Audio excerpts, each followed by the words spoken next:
folks, welcome to Board Game Breakfast. It's September 1st, which is great because that means in 1 week it's my birthday. I'll be 38, which isn't any spectacular age, I suppose, but birthdays are still nice.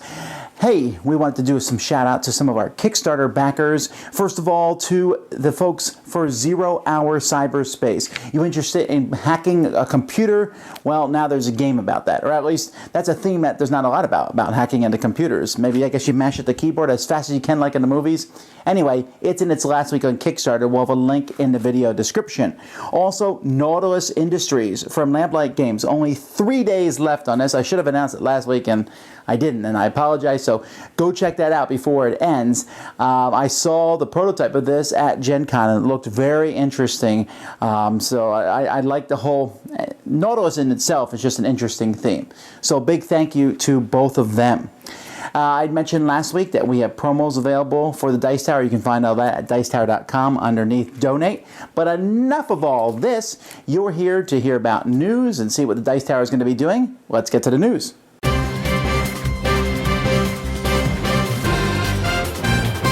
The biggest news by far is that Asmodee bought Days of Wonder. Now, Days of Wonder is known for games like Ticket to Ride, Memoir 44, Shadows over Camelot, Small World. And Asmodee is known for a whole ton of games. Asmodee already works with several design studios from Europe, and they're one of the biggest board game companies in the hobby industry in the world. And so them buying Days of Wonder, and they're basically going to use Days of Wonder as a design studio. The transition will happen over the next few months. And some of the people who worked with Days of Wonder will stay on, others will leave, but either way it will be interesting. Yellow has announced the next 2 games in their book storyline. The first one was 3 Little Pigs and Baba Yaga, and then The Hare and the Tortoise. The next 2 will be Grasshopper and the Ant. You know, the guy who fiddled all summer, and then when the winter came, the grasshopper had nothing. And in the nice versions, the ants help him. In the other versions, he dies of starvation. I don't know which one this will be. And Little Red Riding Hood.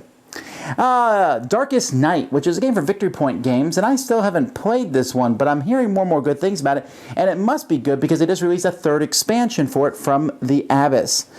Roll for It Deluxe. I just reviewed Roll for It last week. The Deluxe version was announced at Gen Con from Calliope Games. And then the Chesley Award. This is an award from the Association of Science Fiction and Fantasy Artists. Was given to Lucas Cresciano for his artwork on the front of the Battle of Five Armies from Ares Games. So that's pretty cool. It's always neat to see people in the board gaming industry being recognized outside of the board gaming industry per se, so that's really cool. Hey Randy, what does King of Tokyo and Elder Tour have in common? You mean besides giant monsters bent on destroying humankind? Well, there is that. No, but Robert Searing from Insert Here has done some amazing work on some inserts to help us keep these games organized. Now, one of these days I hope to make a video instructing those of you in the audience how to make your own insert. But for many of us, we don't have the time, design skills, or let's be honest, the ability to use an X-Acto knife without cutting a major artery. Yikes. No doubt. I am one of those people. I would much rather have Robert help me out. So you have to check these out. Some of the really nice aspects is some of the components have removable trays that you can pass around from player to player. Now, Robert has cut these in a way that they're solidly glued together and they're smooth to the finish. Yep. They're very good. A good insert will benefit your gameplay in a variety of ways. First, it will reduce the amount of startup time you need to set up the game. You'll spend less time setting up, more time playing the game. It can also accelerate your gameplay by keeping key tokens available and at hand. Perhaps most importantly, at the end of the game, the insert will help you determine whether all the pieces you brought with you are back in the box. And the other nice thing is that a lot of times Robert has designed these so the expansions fit all into the same box, which is huge. It is. So go check him out. Go check out his website. And until next time, we'll see you at the table.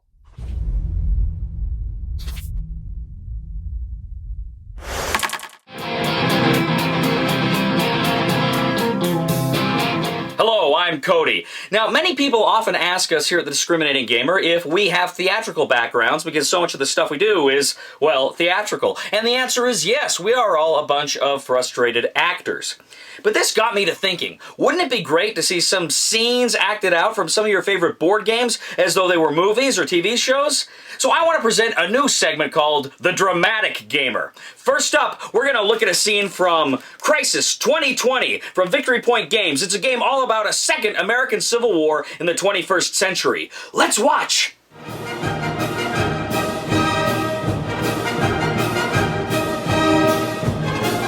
Man, we have to fight the government. It's evil. It's corrupt. We have to fight the government.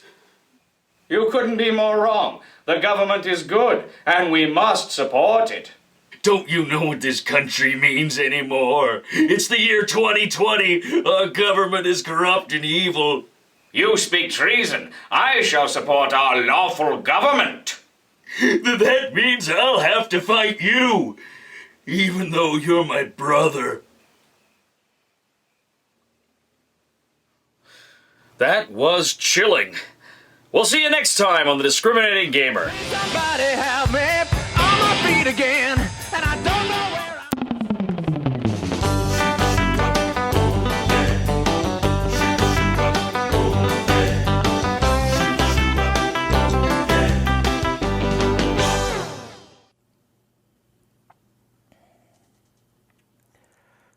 Oh, it's my turn. Hey everybody, I'm John Zengline. Welcome to the Chalkboard, and here's my 2-minute review of Nirishima Hex 3.0. Nirishima Hex is published by Portal Games and Z-Man Games here in the United States. The 3.0 edition comes with an extra faction, the Doomsday Machine, and some cards for solo play. Nirishima Hex is a tile placement strategy game in a post-apocalyptic world. It has a unique mechanic. Each player has an HQ on the board and draws melee, ranged, and modification tiles to try and damage opposing HQs from 20 hit points down to 0. When a battle takes place, each tile has an initiative that will activate in turn order. So you not only have to worry about where, but also when your tiles are. It is a good strategy game for 2 to 4 players and has a great iPad app also. I don't know if this is going to work or not, but I'm going to play this move tile on this guy, and because this is on the board, I get to move 2 spaces. No, Yeah. No, I don't think so. Yeah. What As does it long say? as the recon center remains on the board, all friendly units using move actions can move 2 spaces instead of 1. Really? Yeah. So it doesn't matter, you don't have to be touching it. Oh no, it's as long as it's on the... There's no modules pointing at it. It just has to be on the board. Oh, man. Oh, that's nasty. The new 3.0 version of Nirishima Hex has tighter rules, great art, and quality components. There are a lot of tough decisions in Nirishima Hex, but the easiest one is giving it a try. You should check it out.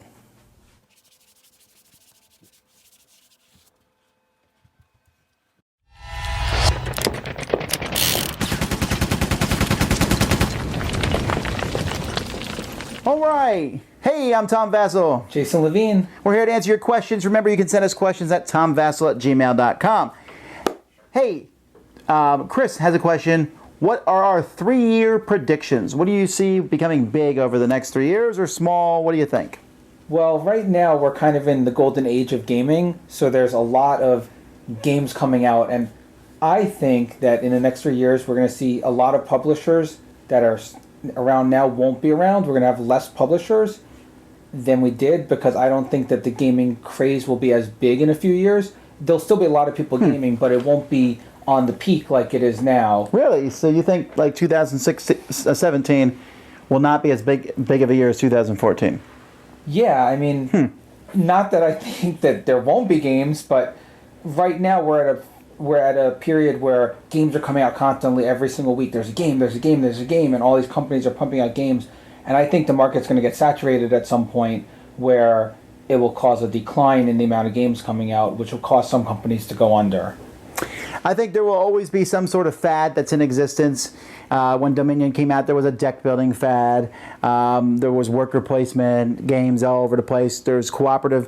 Now I guess the fad is make small, tiny mini games. There will be some new fad in a couple years, but we don't know what it is. I think maybe you will see some more print-on-demand stuff happening. That's become bigger and bigger with GameCrafter, but now with the 3D printers, people will be able to just buy a game, download the files, and print it out. I don't know if that will ever become huge. Where do you see Kickstarter in 3 years? Well, I've never been a big proponent of Kickstarter because I like to buy my game and have it immediately. And I actually think that Kickstarter won't be as popular as it is now, especially because what I said before about there'll be less companies. So the companies that do survive 3 years from now are going to be ones that are able to produce their own games, which the bigger companies are like a Z-Man Games. They do produce their own games now. They don't use Kickstarter, and I think those are the companies that will be around, like AEG, Z-Man. Those kind of companies will still be around, so we won't see as much Kickstarter because we won't see as many little companies because they won't be able to hang in the market. I think barring total economic collapse, I'm going to disagree with Jason. I'm going to say that 2017 and 16 will be even bigger years in 2014. I see nothing but rising for board games. I don't think it will ever get to the level video games are now, but I think it's going to get much, much higher over the next years as people start getting irritated. I think the video game market itself is going to take a hit from mobile devices and such, and people are going to look for some way to get involved. And I think in the next 3 years, you're going to see a lot more mobile device integration into board games. Yes. I think you're going to see a ton of that as time goes by. More and more games doing it. They'll be a little bit clunky maybe at first, but pretty soon it's going to be just a natural thing. A lot of games. I'm going to say there's some games are going to come out where the rules won't even be in the game, and you're supposed to look at your phone for the rules. I agree with that. We played some games recently, like XCOM, that sort of had that, and that is definitely something in the future. And one last prediction is the Dice Tower will still be here and be really strong in 3 years. Well, let's hope.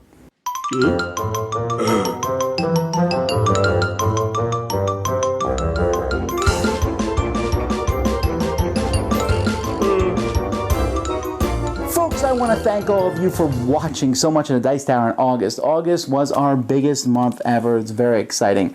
And I hope you don't stop watching. September, normally we have a drop-off. I think it's because of all the post-Gen Con. But I still have a ton of reviews to do. In fact, right now I have 120 different games in my review queue. So doing 10 a week is probably not going to catch me up. So I might do some extras this week and see if we can swing around the curve a little bit, because Essen is on the horizon. We're going to have a lot more board games. Anyhow, I got reviews, they got reviews. Sam Healy and Z Garcia's top 100 list. This is the second last week of that, where they'll be doing 40 to 31 and 30 to 21. And then, of course, all the podcasts, Dice Tower podcast this week, where we kind of get back to normal on our regular schedule. That will be posted tomorrow, and lots of other shows. All those you can find on the Dice Tower Network. And, of course, everything about Dice Tower News at dicetowernews.com. Okay, what is next? Chaz.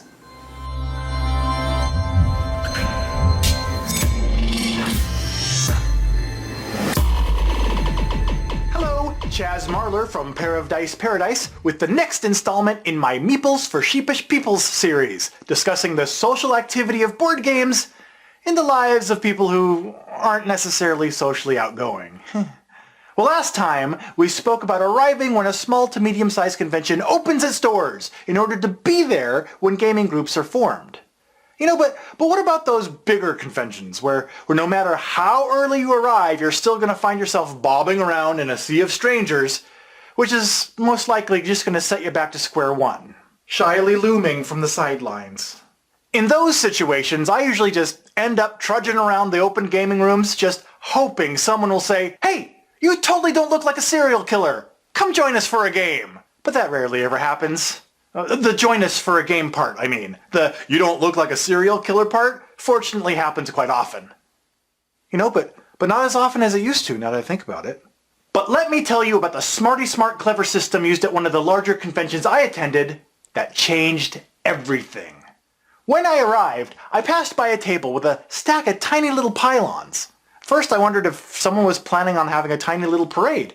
But then, as I started trudging around the room, not looking like a serial killer, I noticed that some players had set one of the tiny little pylons at the end of their table. And each one of those tables had something in common. They were all looking for players. Once the group had acquired enough players to fill their available seats, they took down the tiny little pylon. Oh, I loved the idea so much that I took the liberty of donating a stack of tiny little pylons to my town's annual convention. They graciously accepted the helpful gift, completely unaware that I was actually donating the comforting cones solely for my own selfish anti-anxiety purposes. If the medium to large size convention in your area doesn't already use a similar system, I really encourage you suggest it. It's brilliant, simple, and effective. And best of all, it takes a lot of the anxiety out of approaching a table to ask if you can join their game. So this one is Mord Rosa. I honestly don't know if I'm saying that right.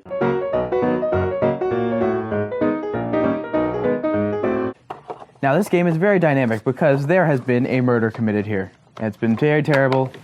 People have been mourning. 7 never seems to want to stay on very well. I think this tower's possessed. Now what happens is as this game goes on, more and more investigators leaving more and more clues make this game more and more messy. So what you're trying to do is you're trying to figure out who has their information hidden where. So essentially on my turn I'm going to be like, alright, I'm going to say that yellow is in 5. And if I open it up to reveal yellow, I essentially have caught them in the act. And yellow now has 2 points on them. Depending where the murders took place, the points are going to be worth different things. So what you're trying to do is you're trying to pinpoint the murder on as many of your enemies as you can. Once one of your opponents reaches a certain amount of points, they lose and everyone else wins. This game is wonderful. It's very simple to pick up and play. It has a really cool audio mechanic, which you don't really get in a lot of games. And it's also just really adorable. The artwork on it is wonderful. The gameplay is simple. You can essentially walk someone through this in 5 minutes and they know how to play. And it doesn't get tired for at least like an hour or two. So really, really fun, quick, catchy game. Really visually appealing as well. And just a wonderful little gem from Zord. So, from the guys who made this game.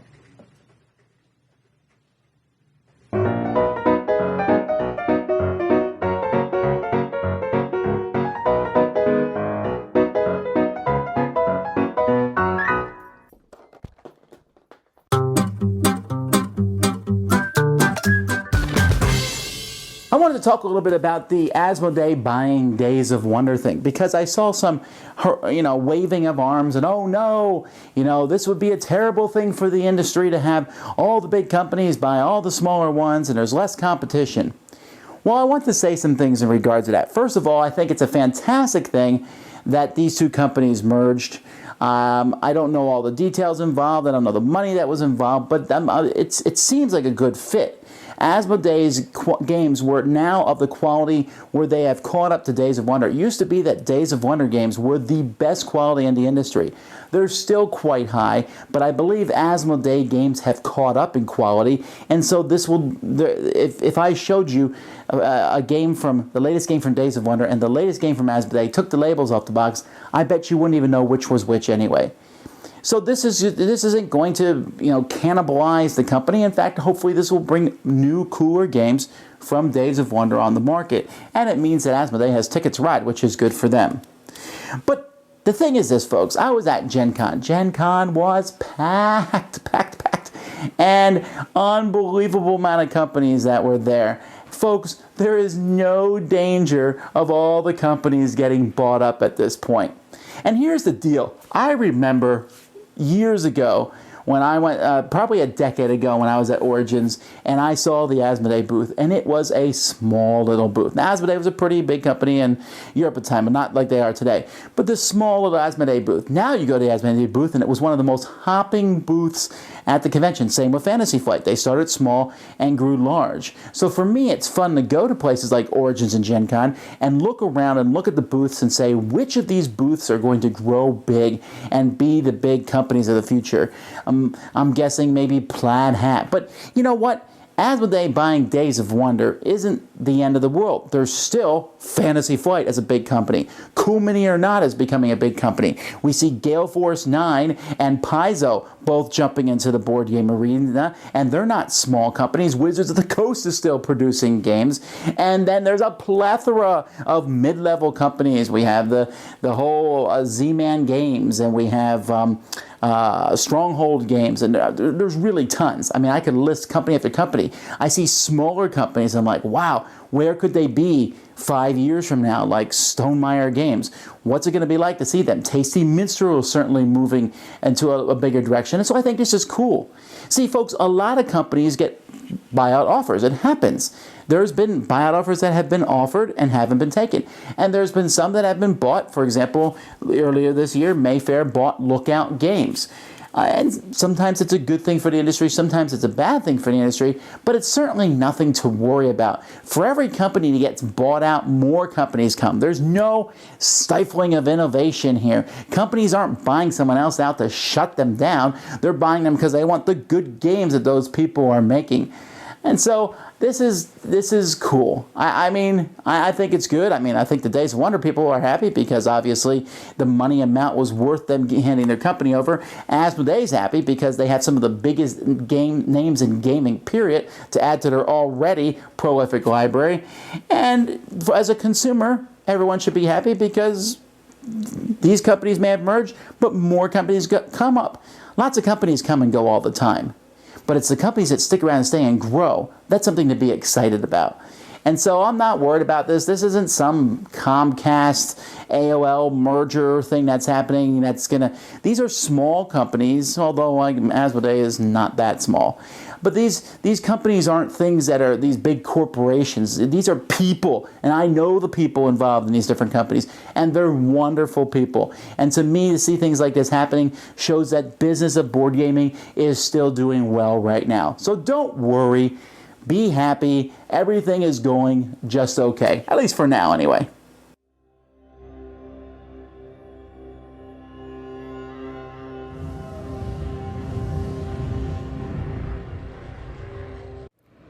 Hey, it's the Captain. Welcome back to Carry On, my 4-part mini-series discussing gaming on the go. Now that we've talked about how to protect our games, let's talk about some games that I personally recommend, starting with my favorite games of all time. No, I'm just kidding. Now those are fun games.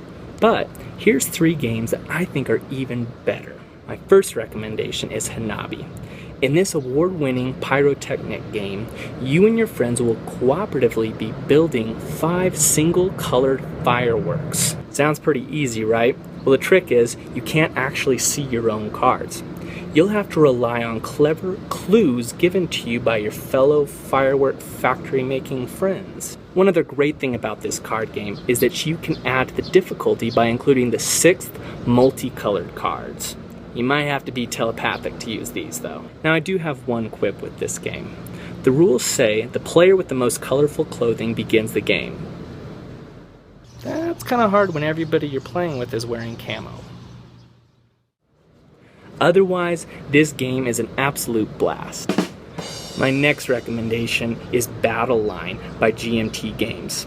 In this 2-player tactical game, you and your opponent will be trying to build formations using poker-like hands.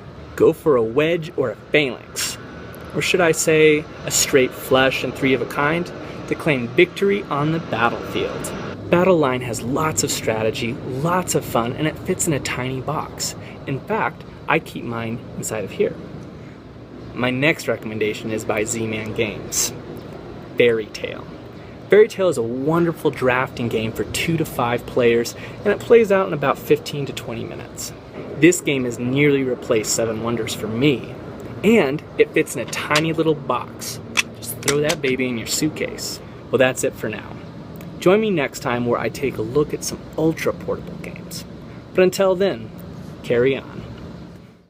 And that's it for Board Game Breakfast this week. Hey, today is Labor Day, and so I get to get some extra gaming in this week because people have off. And so hopefully that will help us push some of these reviews along. Folks, there are some games. If you watched my reviews last week, Man, I was so excited to play Arcadia Quest and to play Dead of Winter and Paperback and the expansion for Cosmic Encounter, Cosmic Dominion. But I have more games that I'm excited about, and I can't wait. I mean, I'm looking at piles, you can't see them right now, of games ready to play and try out. Some of them are weird, and I'll be talking about some really weird games this week, but I'll also be talking about some spectacular stuff. Just wait and see. Until next time, I'm Tom Vasel, and you have been watching Board Game Breakfast. I'll see you guys next time. Thanks for watching Board Game Breakfast. Tune in each week for your daily dose of gaming goodness with Tom Vasel and all the gang. Until next time, I'm Eric Summerer, and you've been watching Board Game Breakfast, a Dice Tower production, sponsored by Cool Stuff Inc., an amazing place to buy board games. Cool stuff in stock at coolstuffinc.com.